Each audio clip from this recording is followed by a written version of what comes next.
அது வந்து அவங்க அந்த பசங்க அங்கே உட்காந்துட்டு இருக்கும்போது பாவம்னு முதல்ல சொன்னதே பாக்யராஜ் சார் தான். ஆமாம், பாவங்க அங்கே உட்காந்துட்டு எதுக்கு கால் வலிக்க போகுதுன்னு. அப்புறம் நான் நினச்சேன், சரி அப்போ அவங்க சொன்னாங்க அந்த கேரக்டர் மேலே இருக்கிற அந்த ஆர்வத்தில் உட்காந்துட்டு இருக்காங்கன்னு. கால் வலிச்ச போகுதுப்பா.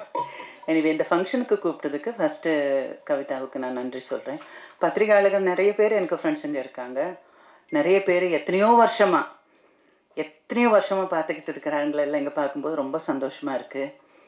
கொஞ்சம் ஃபீல் பண்ண வைக்கிற அளவுக்கு எழுதுகிறவங்க இருந்தாலும் எனக்கு பிடிச்ச நிறைய பேர் இங்கே இருக்கிறாங்க. அதில் ஒருத்தங்க கவிதா.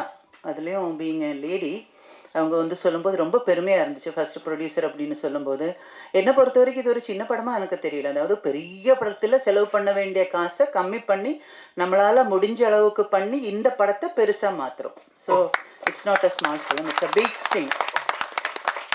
ஒரு தியாக சொன்ன மாதிரி இந்த மாதிரி நிறைய படங்கள் அவங்க பண்ணணும். படங்கள் ஹிட் ஆகும். இதில் வந்து ட்ரெய்லர் பார்க்கும்போது எனக்கு பிடிச்ச ஒரு டயலாக் அது இருந்ததுன்னா, அன்றைக்கே நான் கவிதா கிட்ட சொன்னேன், இருக்கிறவங்க எல்லாம் கெட்டவங்க தான், அதை முடிச்சுட்டு 2 ரகம், ஒன்று வந்து மாட்டிக்கிறவங்க, ஒன்று வந்து மாட்டிக்காதவங்க. எனக்கு அந்த டயலாக் ரொம்ப பிடிச்சிருக்கு.